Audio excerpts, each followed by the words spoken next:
네, 안녕하세요. 축구생각입니다. 축구 송무패 토토 21회차 분데스리가 7경기 분석 및 성 공유하도록 하겠습니다. 분데스리가 같은 경우에는 주중에 경기가 있는 팀이 한 팀밖에 없습니다. 이제 헤르타 베를린만 경기가 있고요. 컵 경기 결승전이 있습니다. 도르트문트와 라이프치히의 결승전이 있기 때문에 그 점을 참고를 해주시면 될 것 같고요. 일단 내일 원래는 제가 라리가 분석 및 초안픽 영상을 공유를 드렸는데 주중에 경기가 있어서 이것을 공유할지 말지에 대해서 고민 후에 결정을 하도록 하겠습니다. 시작 전에 구독과 좋아요 한 번씩 부탁드리도록 하겠습니다. 자, 1번 경기입니다. 7위 글라드바흐 대 12위 슈투트가르트의 경기고요. 글라드바흐는 미넨에게 6대0 대패를 했죠. 슈투트가르트 같은 경우에는 아우크스부르크에게 2대1로 승리를 했습니다. 글라드바흐는 두코레 선수가 결장 예정이고 2승 1무 2패로 홈에서 3연승을 하고 있습니다. 슈투트가르트는 와만기 투카 그리고 곤잘레스 쿨리발리 선수가 결장 예정이고 1승 4패로 원정에서 3연패 및 8경기째 무승부가 없습니다. 글라드바흐는 팀 압박이나 역습 이런 활동량이 좀 좋은 팀이죠. 압박으로 볼을 탈취한 뒤에 역습으로 나아가는 그런 과정이 굉장히 좋은 팀입니다. 슈투트가르트도 일단 압박이나 이 템포가 굉장히 좀 빠른 팀이고 뒷공간을 노리는 모습들이 좋긴 하지만 결정력에서는 좀 아쉬운 모습을 보여주는 팀입니다.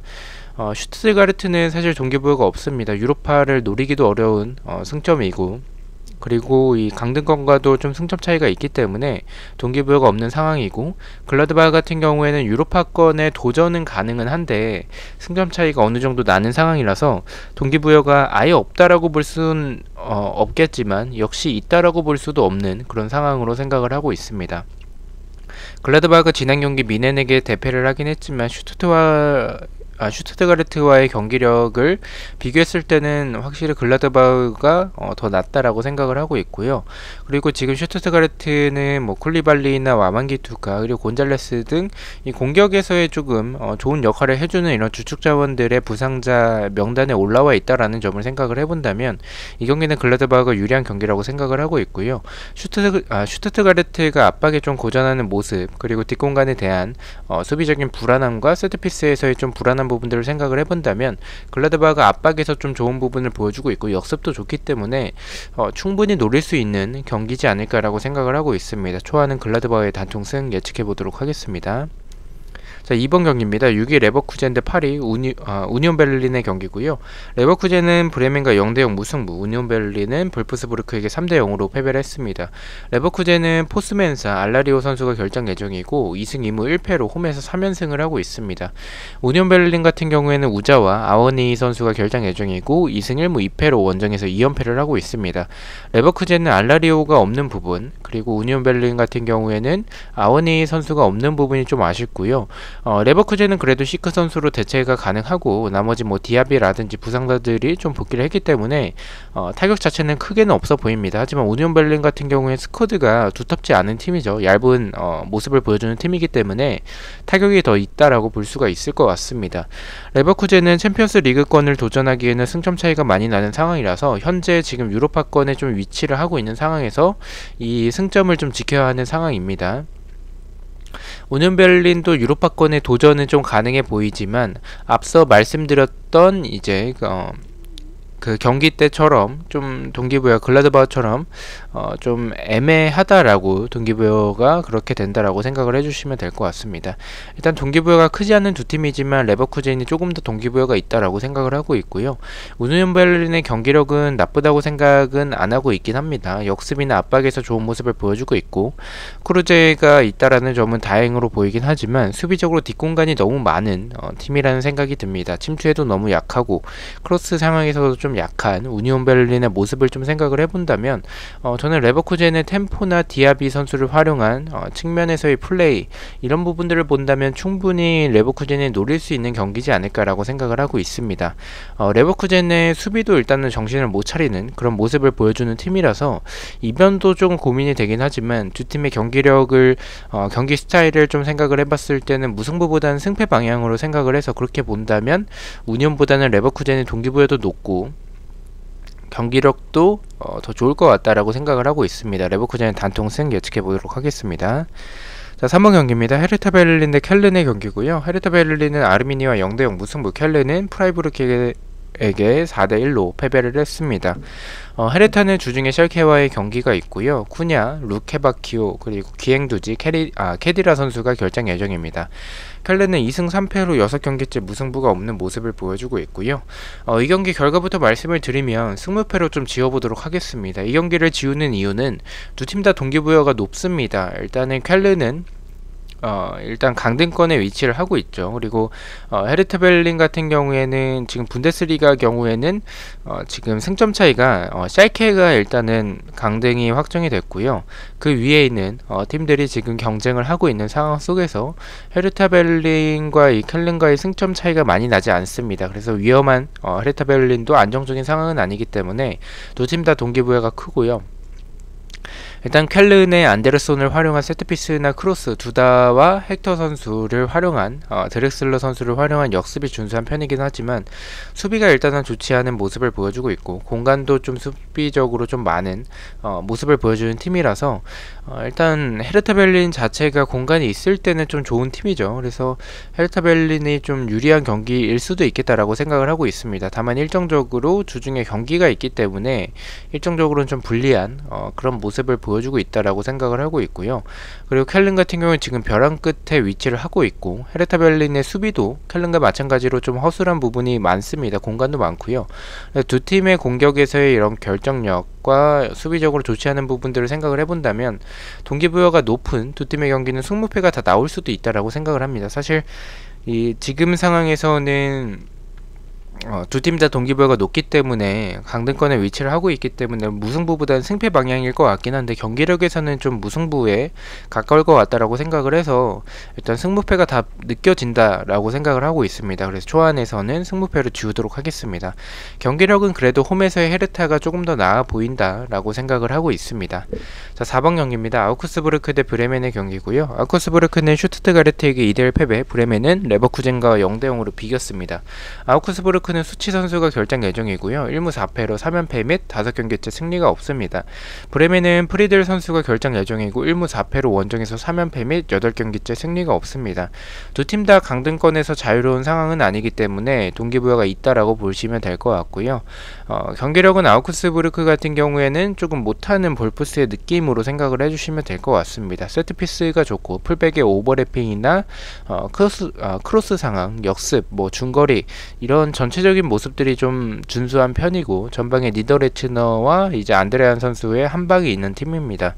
브레멘과 비교를 해본다면 지금의 아우크스의 경기력보다는 개인적으로는 브레멘이 조금 더 나아 보인다라고 생각을 하고 있고요. 지난 경기 레버쿠젠 상대로도 나쁘지 않았었고 속도가 느리긴 하지만 역습도 준수한 편이고 특히나 세트피스와 크로스의 한방이 굉장히 좋은 브레멘을 생각을 해주시면 될 것 같습니다.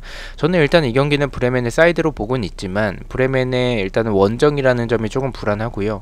아우크스부르크가 3연패를 하고 있는 연패가 좀 긴 점을 좀 생각을 해야 될 것 같습니다. 그래서 이 경기도 좀 무승부가 느껴지는 경기라고 생각을 하고 있습니다.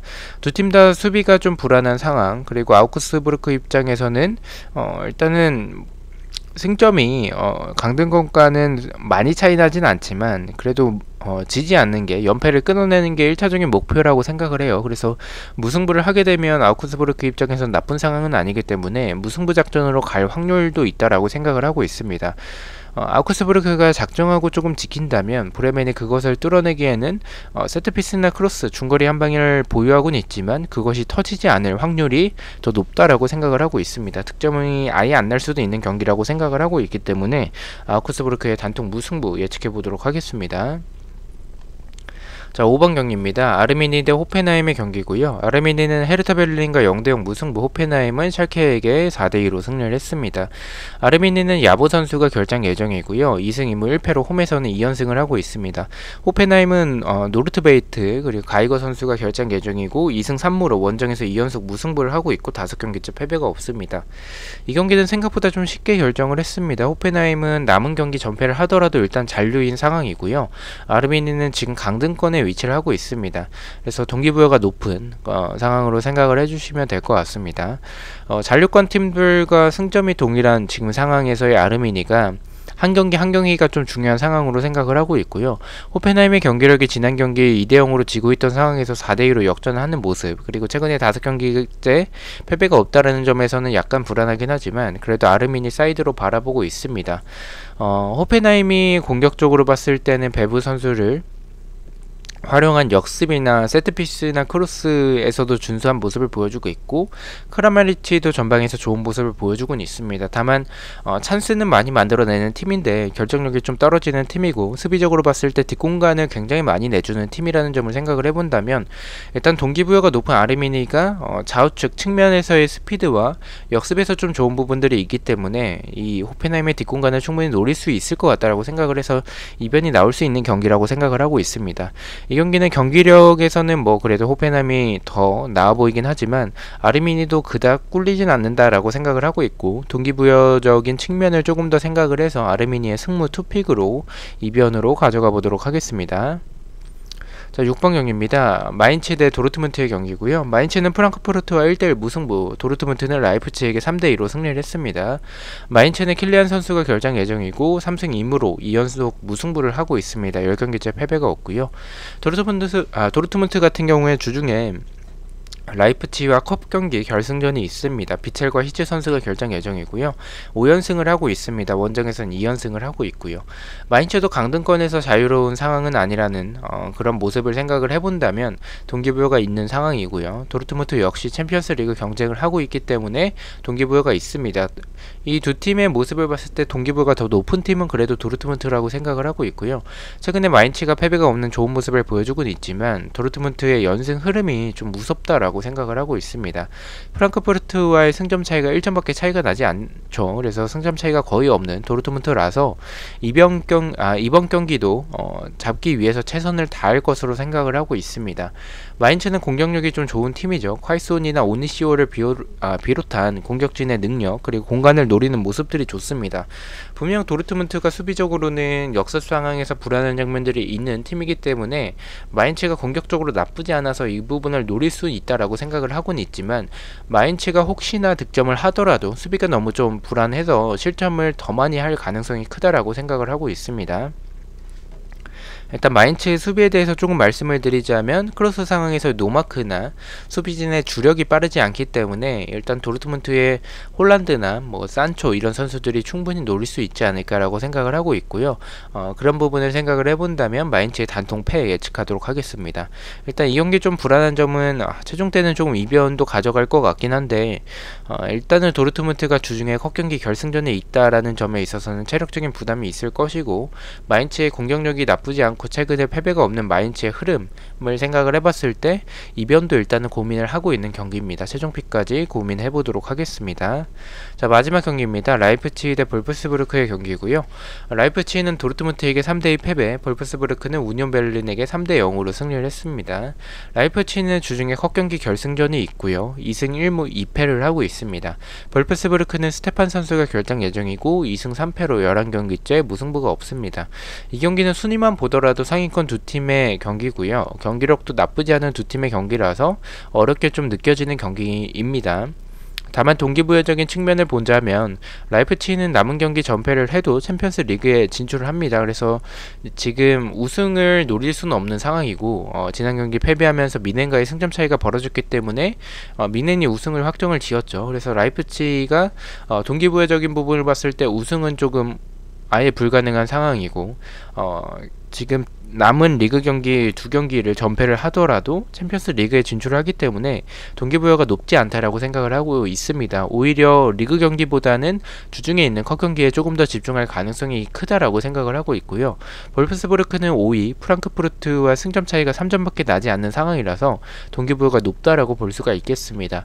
경기력은 홈에서의 이런 라이프치히와 원정에서의 볼프스를 생각을 해본다면 무승부 또는 라이프치히가 더 우세하다라고 바라보고는 있지만, 동기부여가 더 높은 볼프스부르크, 그리고 반면에 컵 경기에 조금 더 집중할 것 같은 라이프치히의 모습을 생각을 해본다면 저는 이변으로 라이프치히의 단통패 예측해 보도록 하겠습니다. 자, 이렇게 분데스리가 7경기에 대해서 분석을 모두 마쳤고요. 내일 라리가를 만약에 하게 된다면 영상을 올리고요. 하지 않게 되면 초안 영상은 따로 올리지 않도록 하겠습니다. 시청해 주셔서 너무나도 감사드리고 구독과 좋아요 너무나도 감사합니다. 감사합니다.